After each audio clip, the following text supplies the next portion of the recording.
The Republic of Congo, Congo-Brazzaville, located in Central Africa, covers 340. Its population of 5.7 million people is largely young, with 47% being under age 18.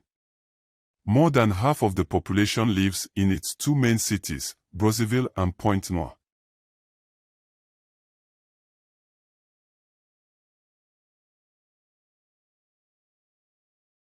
The World Bank Institute, WBI, the International Monetary Fund, IMF, predicts that the country's economy is expected to grow at 3.7% in 2023 and is expected to accelerate over the next 4 years, 4% in 2026. The implementation of the NDP, National Development Program, should result in the reduction of unemployment from 11.4% in 2022 to 6.5% in 2026. In 2026, the poverty rate would be. The implementation of the NDP, National Development Program, should result in the reduction of unemployment from 11.4% in 2022 to 6.5% in 2026. In 2026, the poverty rate would be 38.1%, down by 14 percentage points from its 2022 level, revealed at 51.9% by the Bank World. So what are the key sectors foreign investors could be watched for in Congo B from 2023 to 2026? Here are the top sectors to invest, including agriculture, industry, special economic zones, SEZ, tourism and real estate promotion. Encompasses cultivation of land, fishing, livestock and agroforestry. The contribution of agricultural production in global non-oil GDP increased from 3.7% in 2015 to 5.2% in 2020. The Republic of Congo has 10 million hectares of arable land, of which only less than 2% is exploited. It has abundant rainfall, as more than 1,300 mm per year, and has an extensive network hydrographic. Another asset for Congolese agriculture is the presence of an urban market dense and export opportunities both to the sub-regional market and to the rest of the world. According to estimation of Development National Plan 2022 to 2026, in the primary sector, the production of the agriculture, livestock, hunting and fishing would grow by an average of 7.9% against 0.7% over the period 2015 to 2019. Branch silviculture and logging would experience an average annual growth of 5.9% compared to 2.5% over the period before the health crisis. Challenge of government is to reduce imports of food products. It represents on average 25% of imports of goods, second item behind machinery imports.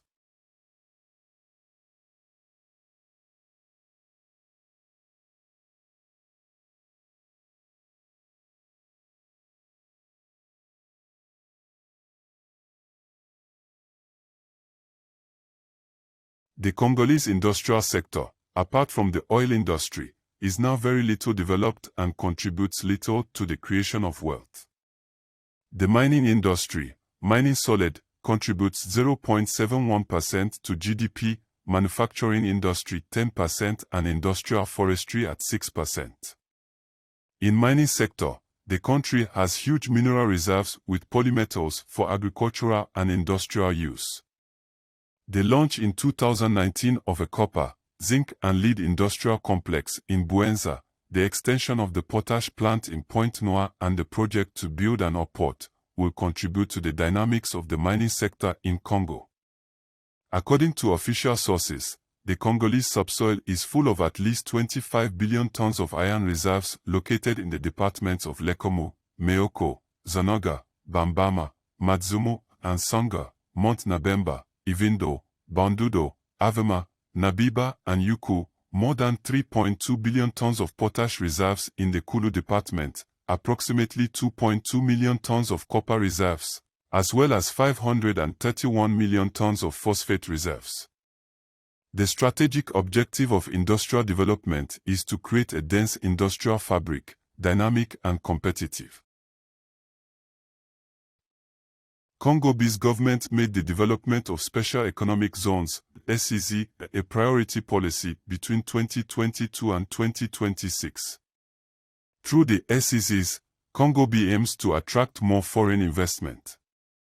4 special economic zones have been selected by the government. Namely, the Special Economic Zone of Oyo/Alombo, which covers an area of 760,318 hectares and is in Cuvette West Department in northeast of the country.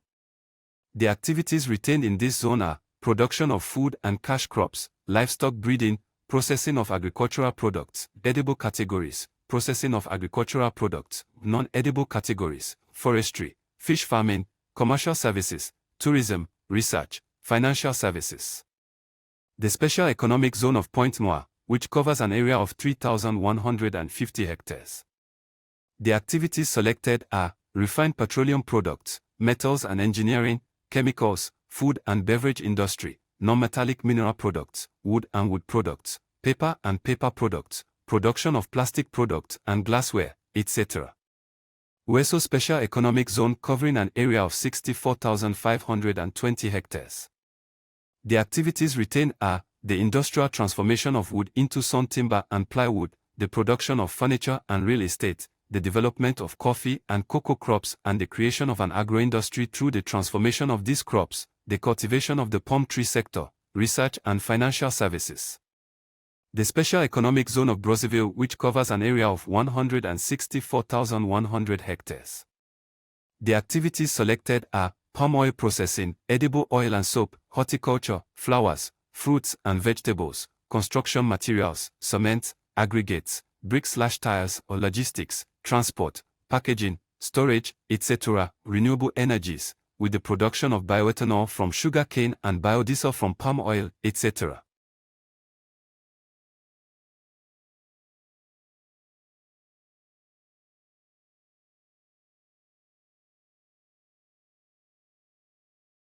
Congo B has set an ambitious to improve and diversify the tourist offer. During over the next 3 years, the government will have to create an environment conducive to development of tourism in order to increase its contribution to GDP to 10%. Annual GDP growth rate in the tourism sector fell from 6.7% in 2014 to 2.8% in 2020. However, the sector will have its challenges in 2023 to 2026. Diversify and therefore expand the tourist offer. 2. Put in place all the infrastructure to support tourism activities. 3. Build the tourism and leisure facilities. 4. Make existing tourist sites viable and pilot the development of tourism.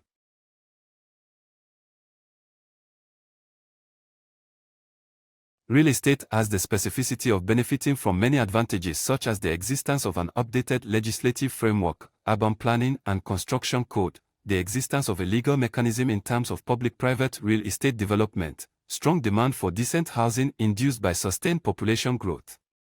Despite the existence of a growing real estate demand and the Public Company of Property Development, SUPREM, the supply of housing, economic and social, remains below demand, with a deficit in real estate production, particularly housing, estimated around 15,000 units per year.